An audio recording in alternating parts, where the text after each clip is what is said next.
All right. Good evening, everyone. Sorry, we have to share my screen now. Um,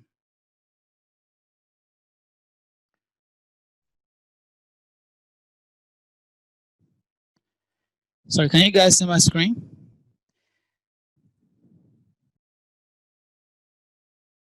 Okay. All right. Thank you very much. I'll move very fast because of our time, and I'm very sure that we've been learning since the first speaker, and I would like to start from, of course, the first speaker has spoken on distant learning. The second speaker spoke on ethics, and now the third speaker spoke on pedagogy. So and they all left everything for me to speak about technology. So I'll be speaking from the perspective of technology. And of course, the topic, we all know it's the virtual learning spaces, tools and practices in educational technology. And I would like to start by saying that um, talk about myself. I'm a learning experience designer. I do a lot of gamification and e-learning design and development. And I believe in creating experiences that are sticky, experiences that are memorable, experiences that you will never forget when you even leave this space, when you even leave that very point that you have acquired the experience. So I remember that Albert Einstein said something about learning. He said learning is an experience. Everything else is just information. So I like to create learning experiences that you will never forget, even when you leave that space. Okay, so I want us to look at it from this perspective. It's virtual spaces, instructional design, virtual learning spaces. It's like a journey, and if you listen carefully from all of our speakers, they've been talking about things that can help us. So it looks like a journey. So because and if it's a journey, it means that you don't start and finish it. So you keep moving. What's most important in a journey is that you keep moving. So the way my presentation will go will be like a journey step one, step two to step four. So I'll be talking about the cross. What's the cross of what that we've been talking about since? And I'll also be talking about P&V stage. That's stage two. And of course, I'll be comparing the two stages. And also um, the first stage, I'll be talking about tools and practices like that. So let's start. Now, if you look at this topic, look at all that I have on the screen, like virtual practices, to learning spaces, and educational technology. Which one do you think is most important? Is it virtual? Is it practices? Is it tools, learning spaces, and educational technology? From all that we have been listening to, we all discovered that the most important thing here for me and maybe for everybody is learning spaces. We want to create um, a space that teachers and students can learn and teaching and learning process can take place. And that's one reason why I said learning space is the most important. And if it's not important, then why are we talking about the virtual? Because if we go into virtual learning spaces, then that means it's very important. Like the normal way in the before COVID-19, we usually have a physical space, a learning environment where we have decks and walks and all of those things are there. If those spaces are not created, we may not be able to have um, teaching learning taking place. So it is so important because it is deliberately planned, and you don't just jump into creating virtual learning spaces without planning for it. And of course, our last speaker spoke about pedagogy. Now it's also focused because it has a purpose. That is the third thing. It is intentionally created. It's not something that one could just jump at. Then it is what people measure after the whole thing. Okay, so you remember this pre-pandemic, before COVID-19, what we normally have a physical, and we talk so much about physical. We have words, we have decks, we have books that are physical, that things that we can touch. All our learning materials are majorly physical. So that is pre-pandemic. But during pandemic, and of course after pandemic, what will become so much important is virtual. And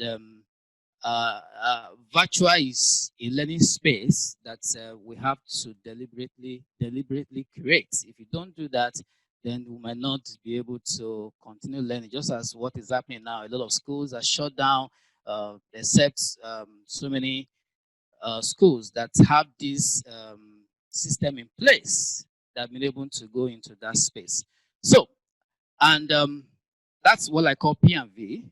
That's the physical and the virtual. So, but there are basic elements that are very important to these P&V environments, P&V spaces. We have teachers.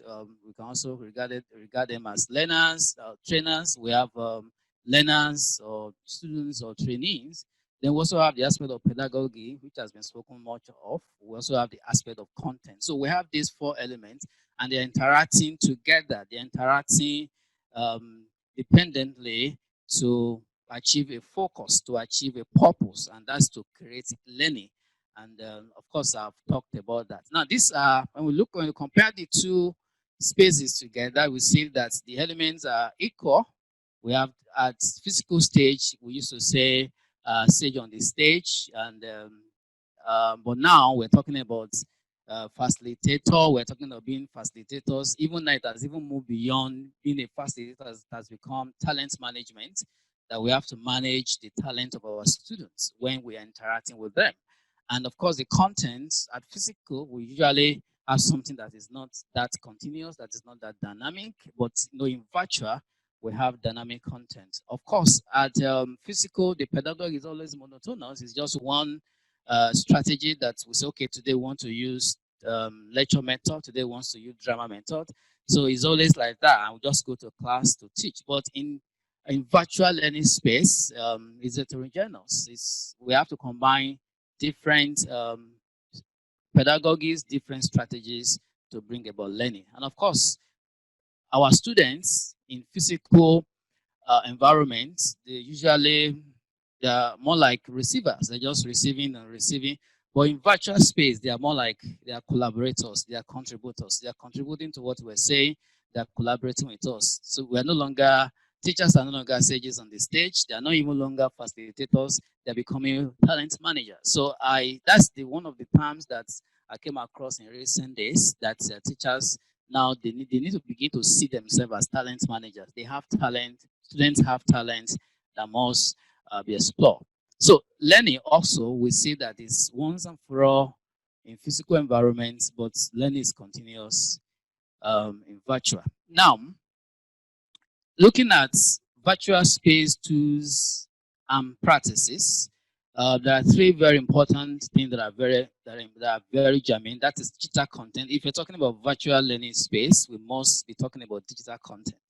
We can have our paper we can import our paper into a virtual space, except we'll snap it, we have to turn it into digital content. And of course, we have to look at pedagogy aspect of digital content. Most of the physical strategies that we use in physical space might not actually be suitable when we're talking about virtual learning spaces, of course. And the last one is technology. Okay. Now, when we talk about digital content, of course, we're talking about something like video, something like interactive courses, something like PowerPoint slides, infographics, and games. So when we talk about digital content, we're talking about all of these types of content. But our content must be digital if we're going to virtual learning space. And we're talking about either when we pick video, we're looking at either the video is linear, or is interactive, or is even 360 video. Or we're talking about courses that are very interactive, that you just have to do something before something else happens, or we have our content in form of PowerPoint slides or in Word documents or in PDF files. They must be converted to digital, otherwise they won't fit into virtual learning space. And of course, our infographics, like this type of PowerPoint I'm using, is more of infographics. So our infographics could be statics. It could be also interactive, and of course, the last one is game. So all of these and much more that are not covered in these presentations can be regarded as digital contents. So moving from physical to virtual requires that we have our digital content in place. Now, and creating our digital content requires 3 stages. We have the content itself. That's when we search for content from different aspects of life, and this content must be suitable, must fit the target audience that we are designing it for.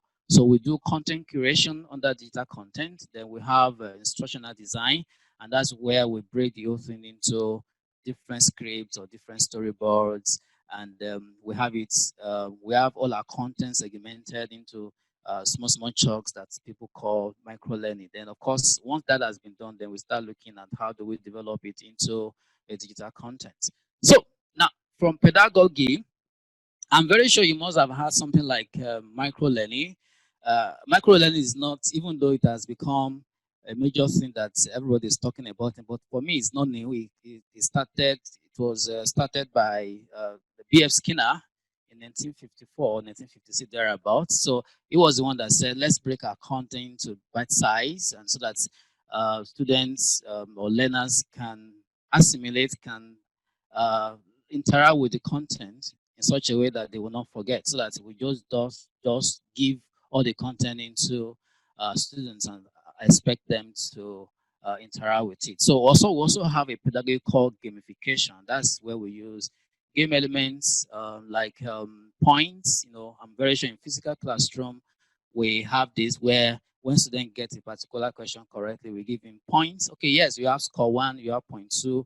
And we also have badges, or we say at the last thing we also have levels. There are more to gamification in this area. So we also have a pedagogy called flip learning, and that's a point. That's a strategy where we invert the normal classroom practices. In a physical classroom, what we do is we go to class to teach, or we go to our training center to train, and afterwards we give learners or students, we give them assignment to do. But in flip learning strategy, what we will do is you invert that process. Before the student come to the class, you give them content. They must have interacted with that content before coming to that class.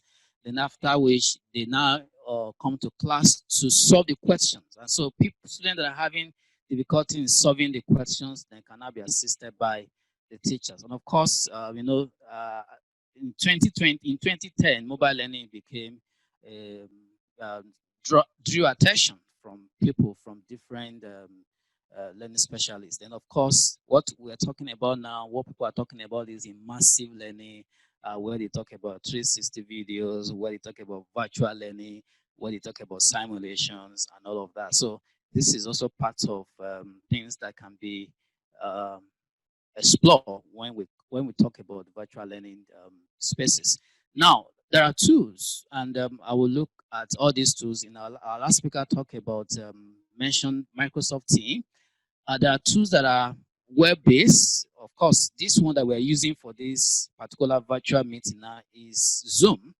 And so if we have all our content, we have our speakers, and we don't have this platform that will bring all of us together, then this might not be possible. We'll be looking at, oh, when will COVID-19 go before we now say, oh, let's come all of us together in a physical space and let's start talking about these things. We'll not be able to have this kind of meetings if you don't have something like Zoom or something like Microsoft Teams or something like Google Hangout or GoToMeeting or WebEx. We have a lot of them. I just pick out 5 of them so that at least we'll have these at hand. So web-based tool can also be used for virtual tools. Okay. Then we have rapid authoring. You remember I talked about games, I talked about gamification. These are tools that can help us create these kind of experiences, this kind of digital content like video, like games, and like simulations. So we have this software called Articulate Storyline. You have Lecturer. All of these I've interacted with, and they can help us to create our digital content. Then we also have tools that are video based, and of course we must have, if you are into video editing or video or cinematography. I'm very sure you must have heard about Adobe Premiere. Then we have Camtasia, we have Cyber Director, Vegas, and Adobe After Effects that is being used to create motion graphics. So these tools are video based, and we have some tools that element based. You know, Elements is learning management system. Is a system that will probably will contain will house our content, we house our digital content, we manage that particular content, we manage that particular content. Then we have something like Moodle. Of course, our last speaker talked about Moodle. We have next dimensions, we have talent elements, of course we have Lender. These are elements based tools that can help us to move from physical learning spaces to virtual learning spaces. Okay.